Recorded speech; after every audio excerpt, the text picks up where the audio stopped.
asalaamaaleykum wa rahmatullahi taala barakaate. Ndeysaan cat la. Inna lillahi wa inna ilayhi raji'un. Touba barki Demba Njaay laa falang ci TikTok bi gis ñu ne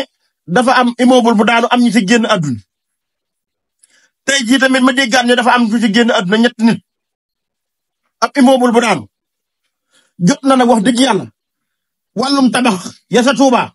état jël si ay matuwaayam nag wax dëgg yàlla waaye yor sa ciment rek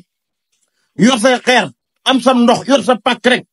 dajeeg benn waay ne ko kaay tabaxal ma war naa jeex nag wax dëgg yàlla ñu ko jàng ba man ko nañ leen koy jox ñi rey bari na de tabax yaa ngi rey fi ne nii te tabax yi toj yëpp yu bees lay doon tabax bu bees boo xam ne kenn dëkk ko ci muy daanu man fii laa ko mas a gisee moom. métti na de wax dëgg yàlla métti na yéen maçon yi ku ci mënut da ngay bax ku ci amut kilifa ku fi qualité wut da ngay bax ku ci mënut sa liggéey da ngay bax waaye xaalis baa ngi nii rek nga ñëw rek ak gañal sànce jël sànce bi ne da ngay tabax te mënoo daa jëduwut te yéen ñi nga xam ne tamit yéenay jël maçon yi maçon am na maçon bu maçon woon nee na ñi leen jox ñuy añ nañu añ ba suur ciment bi tamit bàyyi leen di wax naan leen bu leen ko consommé wàññil ciment bi ak nangam nam fu ciment war a dem def leen ko fa fu suuf war a dem def leen ko fa fu xeer war a dem def leen ko fa ndax ëllëg lu ci xaw yéen maçon yi lay dal seen kaw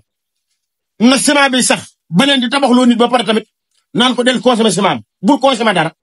ndax ëllëg lu ci xaw yéen la ñuy wax yéen maçon yi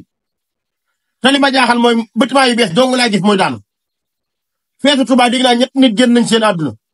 na la yàlla xare àjjana suuf seen kaw waaye métti na trop état bi jël si ay matuwaay